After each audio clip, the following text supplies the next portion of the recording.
Well, guys, at first I weren't planning on doing a video on this, getting this push mower running, but I run into something pretty interesting on it.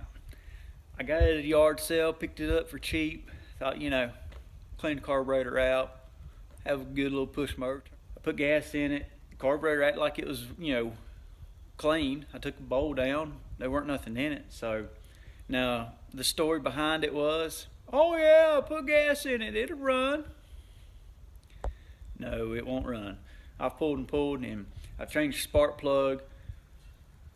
It'll kind of sputter a little bit, but it acts like, something's just not quite right. So I flipped it over to check underneath because I thought I heard the blade, loose underneath. Well, whenever I looked under this lawnmower, it was a dead giveaway of why this engine wouldn't run. I could look at the blade and tell you why. It was clocked 90 degrees the wrong way. So I'm thinking they must have hit something hard. And, if you're pushing along a lawnmower or anything, you hit a piece of reed bar or something sticking out of the ground, a little tree stump or something, you hit it just right, it will stop these engines. All right, if they don't crank back after it stops them like that, this is your problem. So let me get y'all flipped around here and you'll see exactly what I'm talking about, and this will fix your mower. All right, folks, here's that MTD push mower we was looking at and working on today. And as you can see, I've put a new plug in it. I've pulled the carburetor bowl off, made sure there weren't nothing in it. And you can spin this over. The plug is getting wet, so I know it's getting fuel to it and it's getting fire, but it's not in time. So what I done is I thought I heard something rattling under here. So I decided, I'm gonna lose my gas tank here. That'll hold that good enough. So I looked under here. See it right there? That is not right. These little pins, it's supposed to have little pins here that correspond in two holes here and here. Well, it's 90 degrees off. And someone could put the blade on wrong and do that, but then what I'm thinking is it was hit. The blades are pretty beat up out here on the edges, as you can see.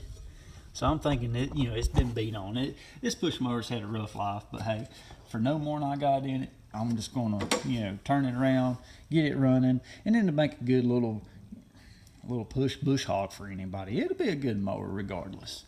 But anyway, so if you hit something hard like that and it stops that engine dead and you cannot get it to crank back, take your pull rope cover off, and in this instance I had to take the gas tank off too. You take that fan shroud off, pull this nut off. It's got your starter cup here, and here's your nut. I just backed that off and just took and looked down. Would you look at that? This is your keyway.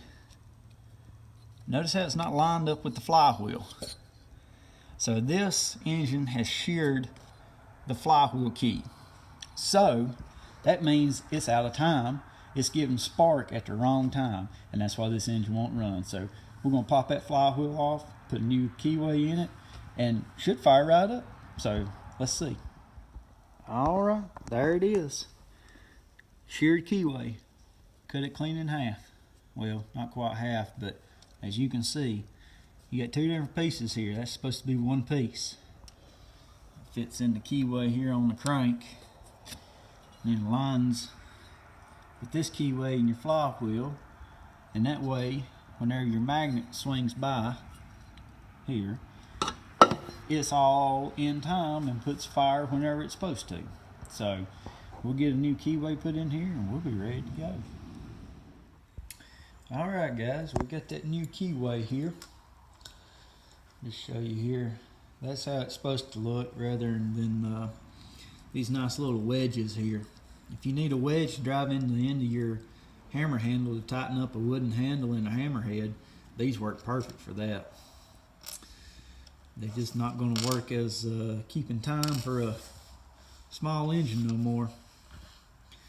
kind of got to be solid like this. All right, we got that new key installed here. As you can see, everything's lined up. It's not sheared and setting off to one side or the other. So we'll get that key knocked on down in there, and we'll be ready to put the starter flange and the nut back on.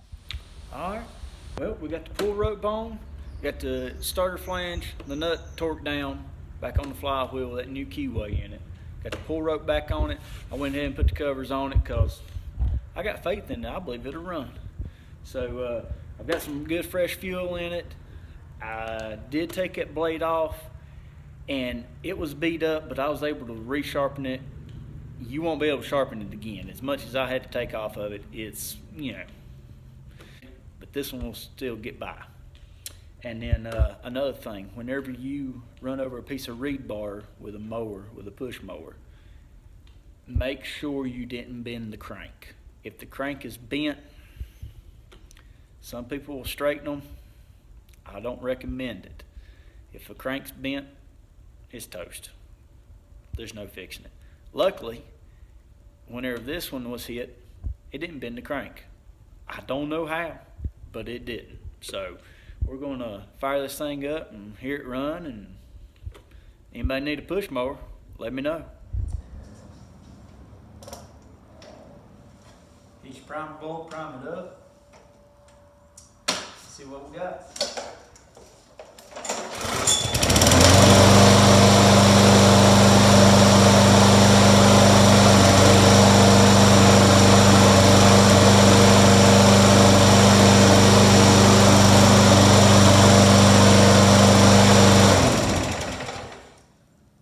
Also, if you're not sure if the crank is bent, if you fire it back up, it will vibrate so bad you can't hold on to it. This one's pretty smooth, so no worries about a bent crank. Y'all have a good one now.